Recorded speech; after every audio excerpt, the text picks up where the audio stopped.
I'm Don Wildman. I'm in New York City. Now, most of the world would recognize this city's famous skyline, and most of its 8 million residents would tell you they know everything about this town. But the fact is, the foundations of New York were laid by secret societies. To this day, there's an elusive brotherhood who dig billion-dollar tunnels beneath this entire city. But it goes back even further, to immigrant enclaves, to Chinese gangs, and to the mob. Even America's most famous and most powerful secret society, the Freemasons, laid the foundations of revolution and the birth of a nation right here in New York. Now, for many people, New York is just the greatest city in the world. But there's a flip side to the metropolis everyone thinks they know, and it's one few have seen before. From the mid-1800s on, the Big Apple built its massive underworld. Nearly 1,000 miles of subway lines, 6,437 miles of sewers, and over a dozen transport tunnels running under its rivers. Within that complex web are 17th century forts, smugglers' tunnels, and dens of vice. An unseen subterranean maze beneath one of the world's most important cities. In the roaring 1920s, a different kind of underworld emerged. No town partied like New York City, from its exclusive downtown restaurants to its uptown jazz clubs. The only problem was, most of it was illegal. In January 1920, the federal ban on alcohol took effect. Prohibition put the nation's bars and saloons out of business, but the ban only sent the highly lucrative booze business underground. In just 5 years, up to 100,000 speakeasies opened all over the city, most owned and operated by the mob. Midtown Manhattan became the secret gathering spot for New York's high society to get a drink. This is 52nd Street in Manhattan. Today it's Rockefeller Center. But back in the days of Prohibition, this was one speakeasy after another. Swing Street, they call it, or the wettest street in New York. Today there's one last speakeasy remaining, the famous 21. And I'm meeting a guy who's taking me inside. By the 1930s, the stretch of West 52nd Street between 5th and 6th Avenues was home to over 30 speakeasies. But the swanky 21 Club stood out from the crowd. The club's current manager, Brian McGuire, showed me how the legendary speakeasy survived gangland threats and federal raids, with state-of-the-art security and an underground lair. Now, is this the original room that we're in here? This is the original restaurant? Yes, Don. This is building 21 West 52nd Street. Okay. Which was the original restaurant. 21 today is 3 brownstone buildings, buildings 21, 19, and 17. The other 2 buildings being acquired over time. But the original restaurant was just this one brownstone. The brownstone looked ordinary from the outside, but its interior was designed to please its famous clientele. 21 was only open to the best of the best in New York. Movie stars, millionaires, even the mayor was a regular. This was probably the creme de la creme. 21 might have been one of the top 2 or 3 in New York City at the time. The club's reputation spread and brought unwanted intruders, federal agents who raided the restaurant in 1930, and mobsters who wanted a piece of its wealthy clientele. The owners fought back with an ingenious security system that would prevent 21 from being caught red-handed again. Their top priority was hiding the illegal stash, over 2,000 cases of wine and liquor, with the ultimate in urban camouflage.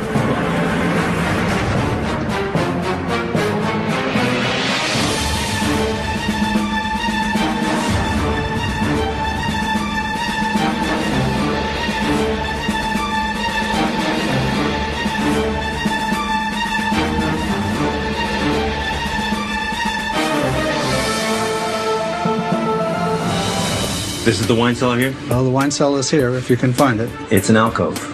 It's an alcove. Now, how do you get there? Where your right hand is you'll find an 18-inch meat skewer. This thing. Okay, and what's key is that's the key to the door. Show me how it's done. Okay, there's thousands of holes. They found the right hole, and the click you just heard was the lock on a 4,000-pound door. This is 4,000 pounds? 4,000 pounds, because it's part of the foundation wall. And Don, you look pretty strong, so I'm going to ask you to give that a little push. Whoa. It's a brick wall, basically. Ugh, man, it is really heavy.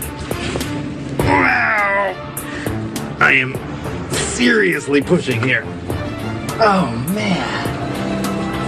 Oh, how cool is this? That is a whole brick wall. Look at this thing. Look, it's like there's the brick wall built into a steel frame. Look behind it. And there's the rock. And it's really amazing.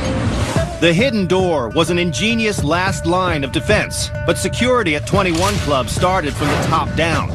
The doorman kept an eye out through a window in the front door. If he saw federal agents, he hit an alarm buzzer. The patrons would down their drinks while the bartender pressed a second button. This triggered fold-away shelves on the bar to tip backwards into the walls, dumping all the liquor bottles and glasses. Within the walls, everything fell down pre-built shafts that fed directly into New York's massive sewer system. By the time the feds got through the front door, nothing was left but a restaurant full of well-heeled customers. The wine cellar was not only ingeniously hidden by the secret door and the meat skewer lock, it wasn't even in the same building. In 1930, 21 didn't span all three buildings as it does today. So when federal agents searched its lowest levels looking for secret compartments, they never suspected that they'd been built into the neighboring basement. Look at this door. It is a relic of a time the stakes were high. I mean, Prohibition was the source of corruption, murder, mayhem in this country. And for them, for the owners of this establishment, 21, this door prevented the worst possible disaster. If the federal government finds out that you have this, a wine cellar, booze of this caliber. I mean, look at it. It's amazing. It's a treasure now. But at the time, it was dynamite. Although in 1919, not all booze was top shelf. And you got some, your basic gin, domestic gin. Not just domestic gin, this is bathtub gin made in, as you can see, in 1919. So this is the real Prohibition kind of gin. That's the real Prohibition stuff. The secret cellar's greatest protection was its famous clientele. In fact, this basement was the private drinking parlor for the mayor of New York, Jimmy Walker, who liked his booze as much as he liked chorus girls. He needed a place away from the prying eyes of the public to indulge in both, and didn't take too kindly to the Fed's attempts to shut down his favorite hangout. This was his actual booth. And he would be down here when the raids would be happening up there. Yeah, the one time where 21 was like officially raided by the government, Jimmy Walker was actually in the restaurant. He was down in the booth, sitting here, having a drink, found out that the restaurant was being raided by the government, and was so infuriated that he got a telephone brought to him, and he called the New York City police force to come over and ticket and tow all of the federal agents' cars away. Yes. That's good. 21 Club's owners were able to operate without the mob, but during Prohibition, mobsters had as much power as any politician, and they wanted a piece of 21's action. A cutthroat gangster named Legs Diamond tried to take over the club in 1931, and even put a contract out on the 21's owners. Then he got really mad when he found out that his girlfriend had been given a private tour of the basement kitchen by club patron Ernest Hemingway. Came downstairs with their drinks, came into the kitchen here at 21, and before you know it, they had... one thing led to another. One thing led to another. And right here on these... Right here on the stairwells, yeah. We're at the spot where Ernest Hemingway had his way with Legs Diamond's girlfriend. Luckily for Hemingway and the club, Legs Diamond was assassinated in Albany the next day by another gangster in the bootlegging trade. 2 years later, Prohibition ended. Gangsters and feds were no longer a threat. While other speakeasies shut down, 21 didn't. In fact, it became one of New York's most exclusive restaurants. Its hidden wine cellar transformed it into one of the elite wine collections in the city. To this day, 21 secrets are the very reason it survived. Up next, These are the sandhogs, huh? a New York secret society gave our cameras a rare look into their dangerous world, 400 feet below the streets. This is really what's so deadly. People literally die. Wow, because they would have been the only people going that depth for that long anywhere. And later, And so is this legal? beneath this busy street, the world's oldest subway station still hides an assassin's diary and a link to the city's most famous secret society, the Freemasons. This whole tunnel of the Freemasons, the proof of their involvement in creating our biggest city. In 1626, a Dutchman bought the island of Manhattan from Native Americans for $24. Today, it would cost more than $8 billion.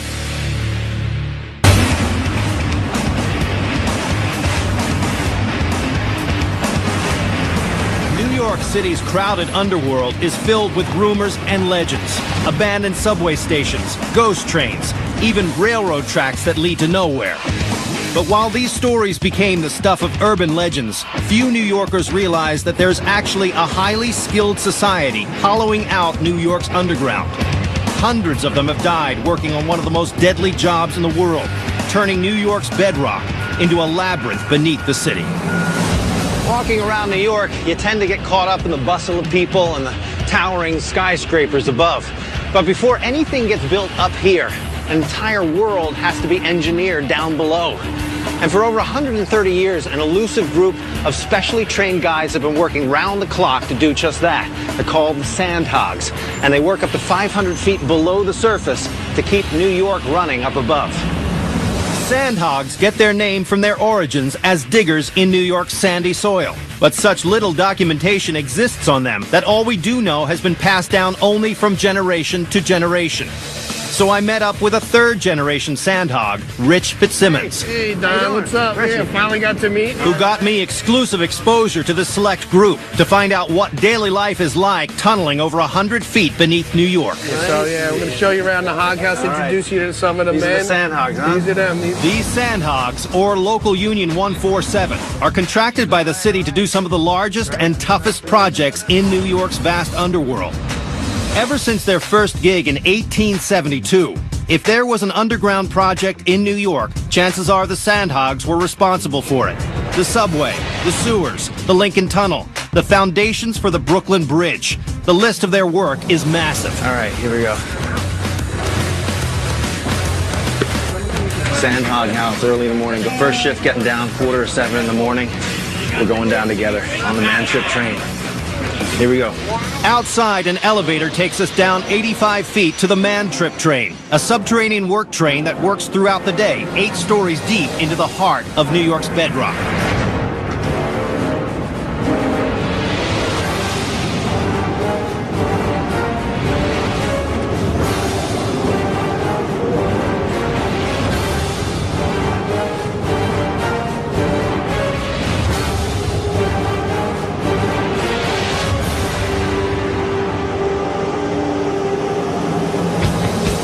The tunnel is so far below the surface, it actually runs beneath the East River.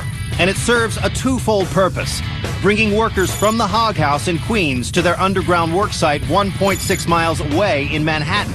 And it also removes the nearly 3,200 tons of rock and debris that the Sandhogs clear out every day from this huge excavation project. Right out here is a conveyor belt. It's taking out the muck that they cut, that's what they call it, out to the vertical conveyor out in the access tunnel. They used to blast and carry out rock the old-fashioned way.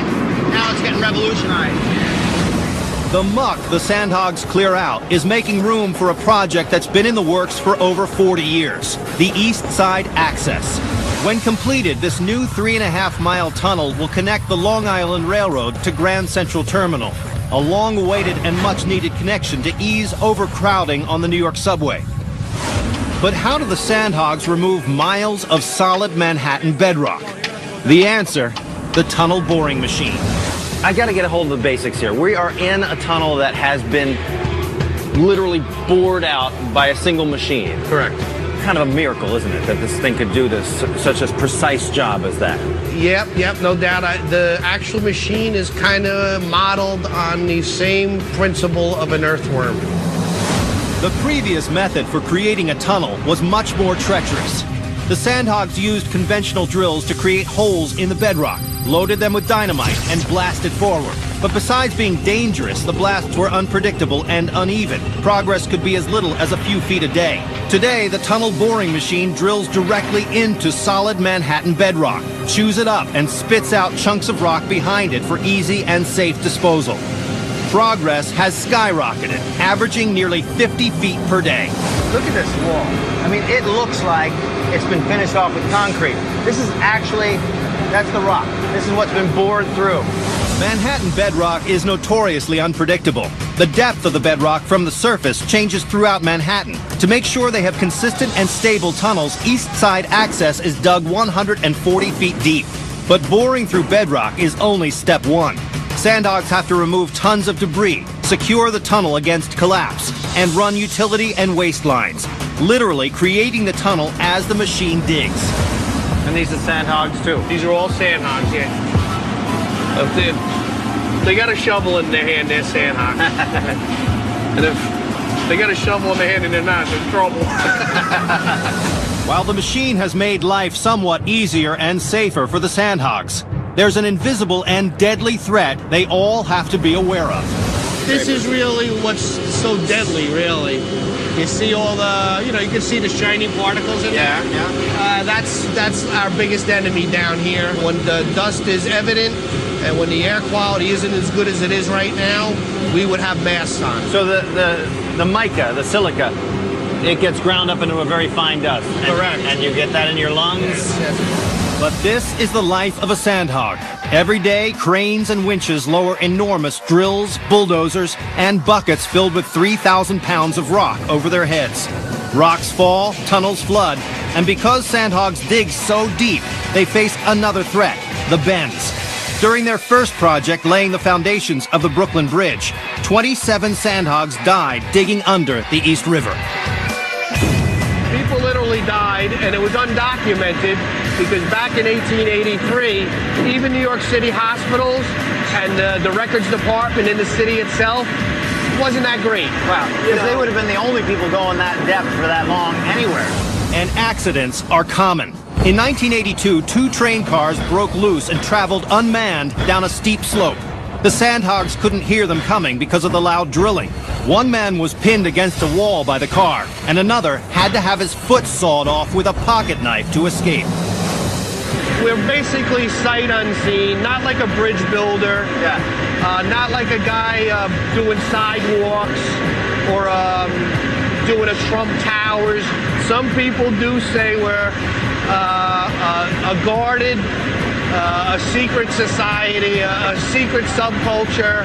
But you're a positive force in society. Well, we want to keep New York City a competitive city. We want to go be more competitive into the 21st and 22nd century. We can't have any other city outshining New York, you know that. Up next, long before the Sandhogs first made their mark in New York's underworld, another secret society was building the Big Apple from the bottom up. So you go past here, what do you find? A station platform from 1844.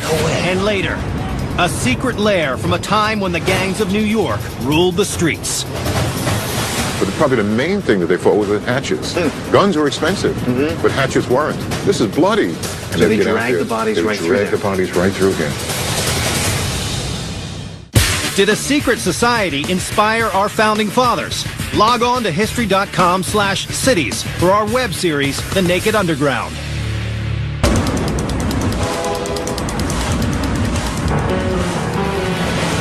New York is famous for its legendary subway system, with millions of passengers riding the rails 24/7 every day of the year. And there are some locals who would tell you they know every inch of New York's 850 miles of subway line. But for over a century, there have been rumors of a ghost tunnel, a long-lost subway line that predates even the oldest subway tunnels in the world. And that's how it remained, lost and forgotten, until a gutsy group of urban explorers finally found the holy grail of New York City's underworld. Most people think London has the oldest subway in the world. But New York actually opened the first subway tunnel almost 20 years before London's underground went public. The tunnel runs 30 feet beneath Brooklyn's Atlantic Avenue, but it's much more than a relic of old New York. The tunnel is filled with legends. Here, bootleggers stashed their moonshine, an assassin hid his long-lost diary, and the country's most famous secret society, the Freemasons, laid the foundations of the world's oldest subway station. Since building a train tunnel in 1844 underground was a huge project that took money and political clout, the Freemasons were the only ones who could pull it off.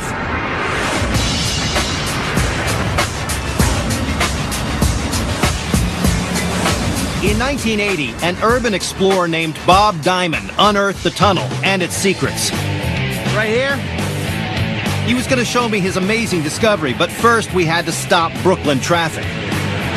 So this is it right here? This is it. Cool. Yeah, that's the way in. All right, how are we going to get this open? Okay, what we're going to do is I'm going to go and open this up. I'm going to pry this open a little bit from this end. Okay, and I just Then slip you're that gonna, in there? yeah, you're going to take this hook, get it underneath, and then pass it back to me. Okay. All right. We got electricity, huh? Now we Power, got anyway. electricity. And so is this legal, what we're doing here? Well, it looks like it's a little bit guerrilla, but it's actually totally legal. I've had a contract with the city of New York for 20 years to do this. All right. Follow you down? Okay, yeah, follow me in. Let's go. Going here underneath the streets of Brooklyn, New York, into the oldest subway tunnel in the world. How cool is that?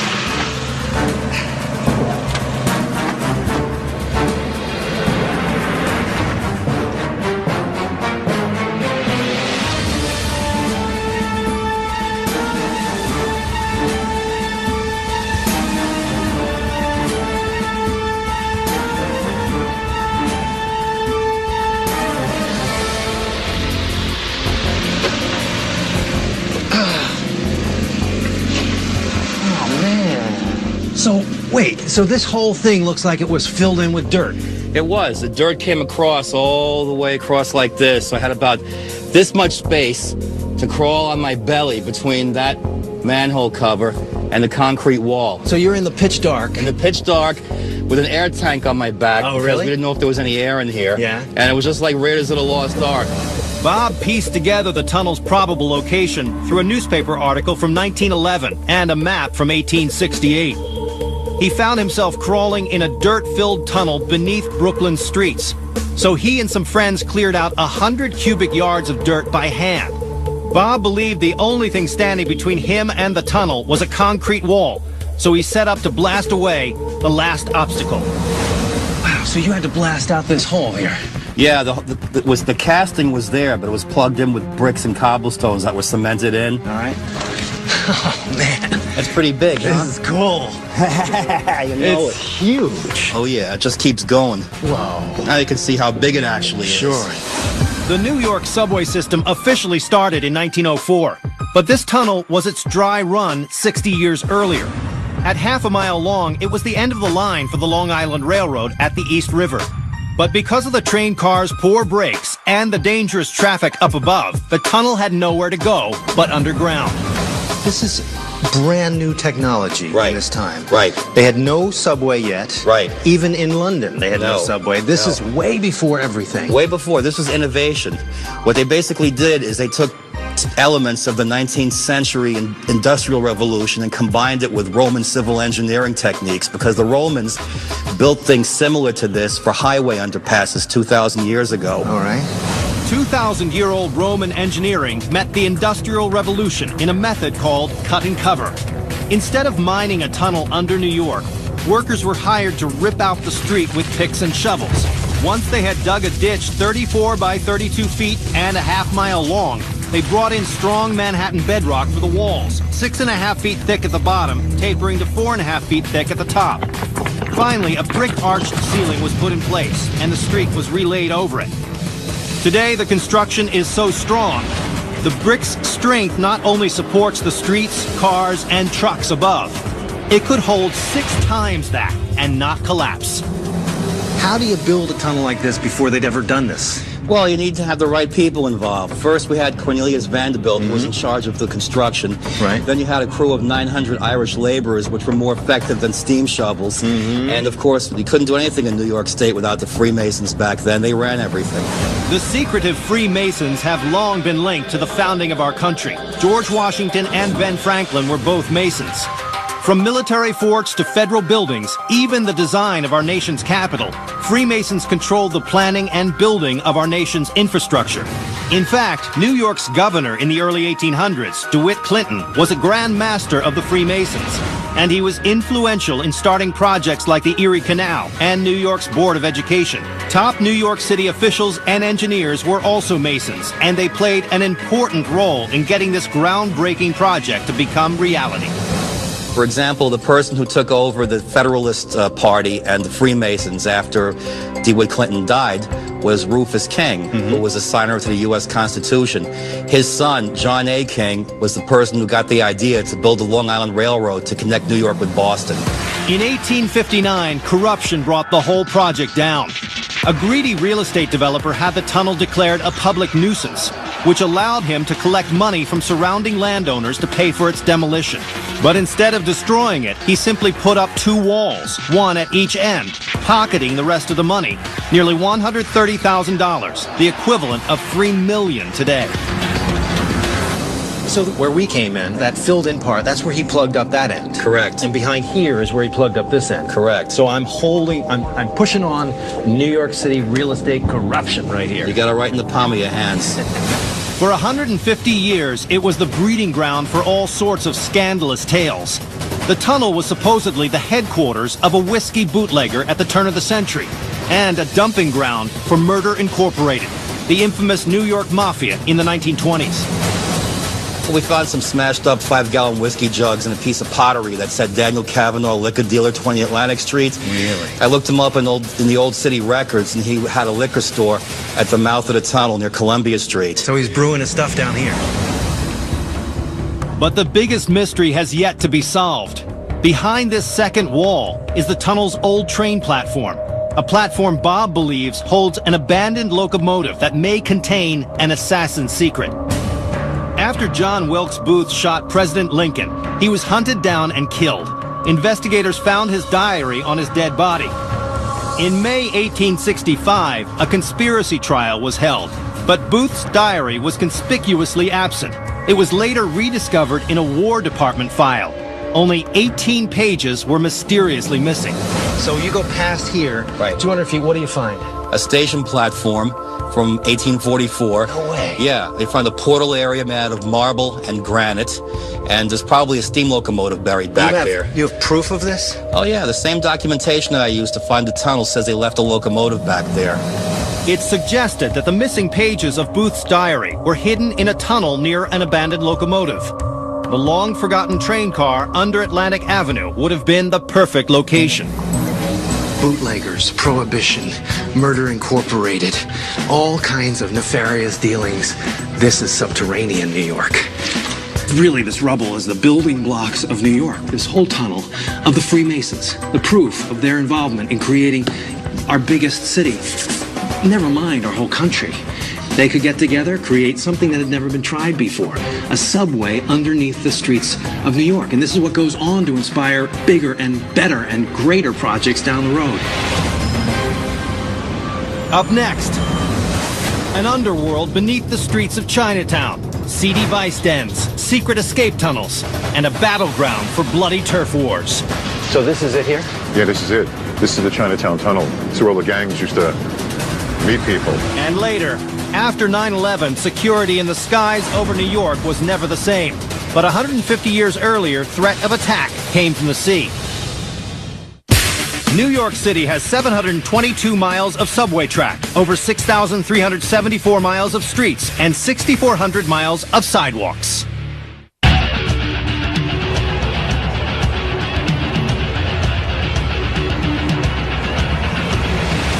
Millions of immigrants have made New York the city it is today. But in the early days, immigrants had it rough, and they had to fight for supremacy on every street corner. So they formed separate neighborhoods, all crammed in the middle of the Big Apple. You had the Irish in 5 Points, the Italians in Little Italy. And down in Chinatown, 2 of the most dangerous gangs of all.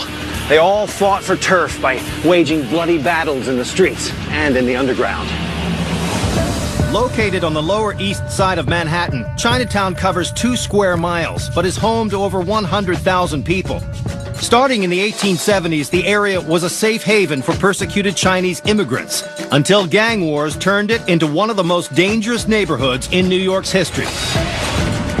Art Zuckerman is an expert on Chinatown and took me into its dark underworld. I'm good. Welcome to Chinatown. Thank you. So Great. this is dead center Chinatown, This right? this is really old Chinatown. This is as old as you're going to get. Oh, okay. Chinatown has expanded dramatically, but this is really the oldest part of Chinatown. And you can imagine going back to the 1870s to early 1900s. There were opium dens here.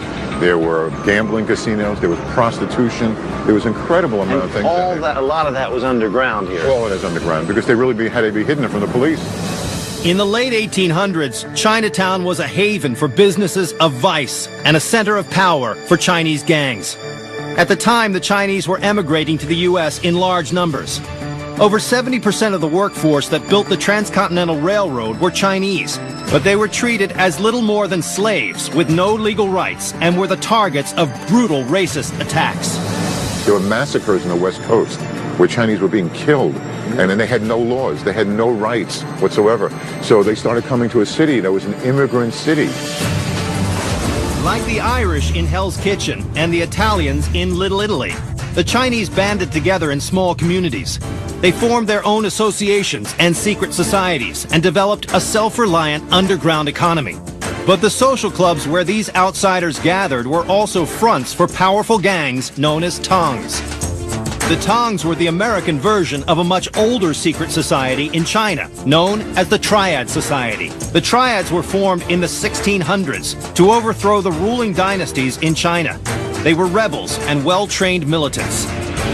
When they arrived in New York and regrouped, they turned into gang lords, extorting protection money and running seedy businesses. By 1900, the two most powerful Tongs, An Liang and Hip Sing, were locked in constant bloody battles for control of Chinatown's profitable vices, gambling, opium, and prostitution. But probably the main thing that they fought was the hatchets. Guns were expensive, but hatchets weren't. Okay. That's why, you got these really cleavers. This is bloody. When they cut your fingers off and things like this, it was really a very traditional kind of violent area. The most dangerous part of Chinatown was known as the Bloody Angle. It was named that because where Doyer Street curves was a hotspot for Chinese gangs to fight their turf wars. The reason the street was so popular is because if you're in a gang war and you want every advantage you can get, you're going to hide behind nooks and crannies. I could go in here and hide in this corner. Sure. And all of a sudden someone's coming out over here. You wouldn't see me. Yeah. And I can jump out. And that's why this labyrinth of networks of highways below the ground level and the tunnels was so great. Okay. Because the surprise element, you could really attack people. So you're saying underneath this street there are tunnels It's a maze, throughout. literally a maze. In addition to alleys and doorways, Chinese gangs used an elaborate underground maze of tunnels and manholes to launch surprise attacks and to disappear when the police tried to stop them. Even today, the people here keep a tight lid on their underground, and many of the tunnels remain blocked off. So this is it here? Yeah, this is it. This is the Chinatown Tunnel. This is where all the gangs used to meet people.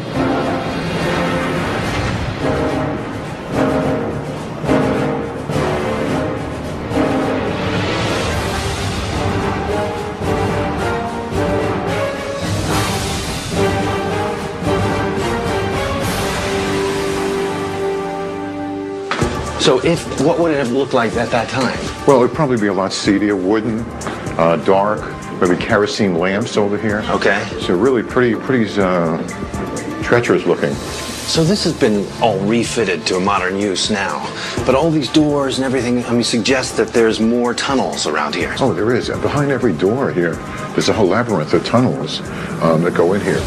Today, this is the Wing Fat Shopping Arcade, but in 1900, it was the home turf of the Hip Sing Tong and their leader, Mock Duck, who wore chainmail armor and always carried loaded guns and a cleaver.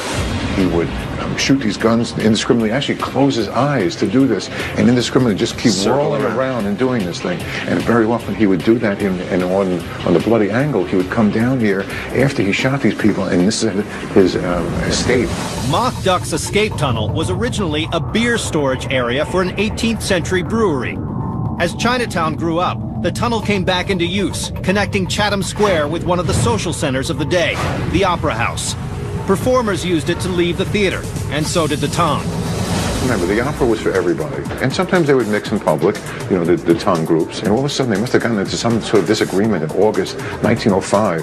And all of a sudden, in the middle of the theater, gunshots started ringing out here all over the place. 4 people got killed. When the smoke cleared, there were 4 dead bodies. With the police on their way, Tong members lugged the corpses into the opera basement and through the tunnel. The police didn't want to go down here either. Sure. Because there was a lot of stuff going on here down there. And they'd go to Chatham Square. And So they'd they get out dragged there, the bodies they would right through drag there. the bodies right through here. And escaped on the other end. Yes. The Tang War raged on for years. In 1909, 50 men were killed in just one gun battle in the Bloody Angle. Even today, gangs with names like the Flying Dragons and Ghost Shadows fight for control of this small patch of land and its underworld. If you were down here and these are the tunnels, you would be able to ambush from these nooks and crannies. Anybody coming down here wouldn't stand a chance against Chinese hatchet men waiting in the dark. No, we're not that far away from that time. 150 years in the big scope doesn't really mean much. This was only refitted recently. So this is all still the tunnel. Basement today, tunnel just a few generations ago. Up next. I don't think anybody's gone past this point. For 200 years, when it's come to defending the nation, New York City has always been on the front lines. Right under the harbor, moving men and supplies, armaments, who knows what, between these two sister forts so they could work together. Gennaro Lombardi opened the first U.S. pizzeria in 1895 in New York. Today, Americans consume nearly 350 slices per second.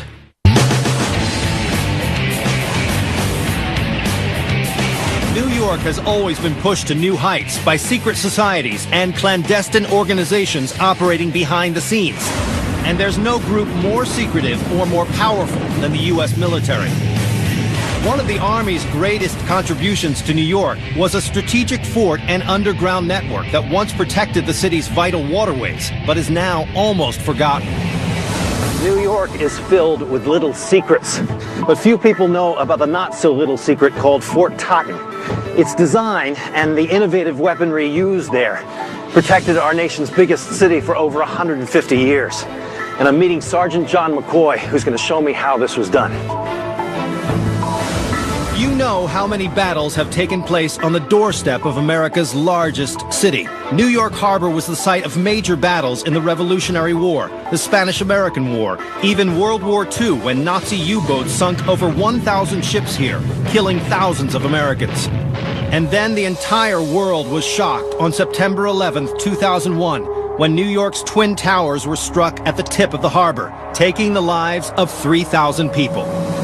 For over 100 years, enemy forces believed they could move right into New York Harbor with little or no resistance. But with a design put in place by military leaders during the Civil War, the harbor forts have been able to keep any boat from ever getting too close to the city. And Fort Totten has been right at the front lines.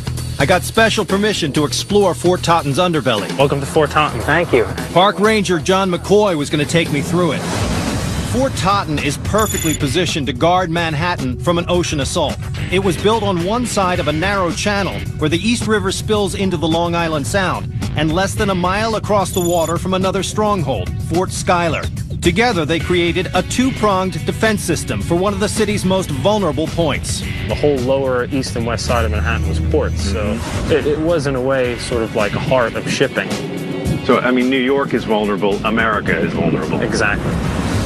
Built in 1862, as the Civil War was heating up, Fort Totten had high lookout points, cannons, and soldiers at the ready for Confederate gunboats. But when a new enemy and a new war surfaced 30 years later, the two forts developed a hidden subterranean weapon. In order to save New York, the Army not only went underground, they went underwater, planting a series of underwater mines in the riverbed between them. These mines, also called buoyant torpedoes, were first placed in the 1890s during the Spanish-American War. Arranged in a grid, they were weighted down by anchors so they couldn't be seen. But these weren't the self-explosive modern mines of today. These weapons needed to be activated by the soldiers in the fort. The mines were all connected to a distribution box in the water, and then back to the fort via a long submarine cable. If a soldier saw an enemy vessel approaching, he could activate the specific mine that was closest to the ship, leaving the others intact in case of further assault. So it wasn't the ship hitting the mine that detonated it, was somebody actually triggering it off. Switch, yes. I never knew that. But Fort Totten had more than an underwater minefield at its disposal. The fort itself was originally designed to hold an arsenal to protect New York during the Civil War. But as weaponry evolved from 19th century cannonballs to heavier artillery in World War II, the design of Totten still worked for hiding highly explosive munitions.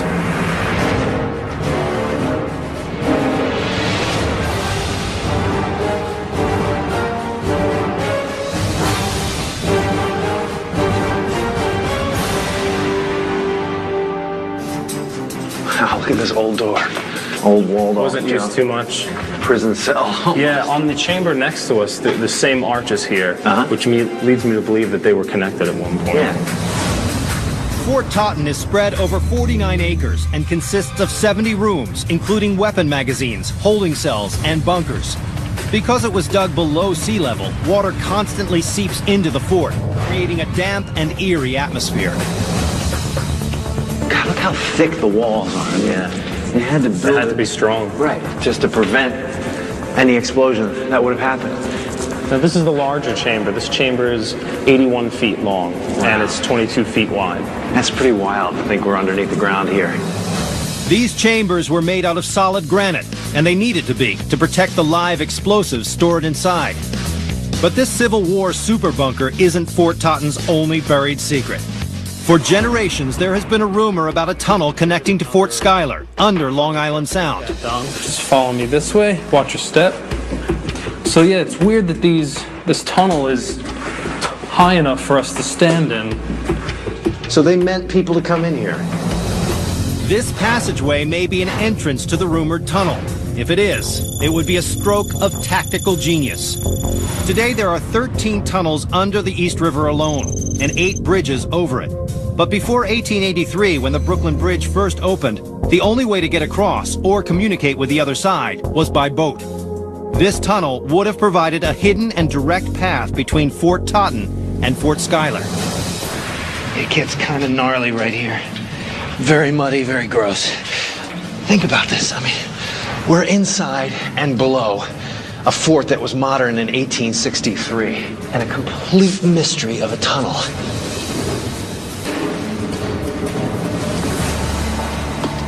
All right, this is where it really starts to get treacherous and low. I don't think anybody's gone past this point, but we can go a little bit further. Can't really get any further down here. But you can imagine, and it's likely that this goes onward and quite possibly underneath the harbor, connecting this fort, Fort Totten, with Fort Schuyler across the way. I mean, think about it. 19th century military, they didn't have the kind of communication devices we have today, obviously. So how useful, how strategic would it have been to have an actual tunnel connecting them? And they could have done it right under the harbor, moving men and supplies, armaments, who knows what, between these two sister forts so they could work together. The tunnel has since collapsed, buried under the harbor forever. Fort Totten's designs were ahead of their time, secrets that helped keep America's largest city safe from enemies over a span of nearly 150 years. And those military secrets continue to be buried somewhere deep in New York's underworld. New York was built on a foundation of secrets. Tunnels used to fight bloody turf wars. A groundbreaking subway tunnel. A speakeasy that defied both feds and mobsters. And a dedicated fraternity that literally gave their lives taming the underground every day.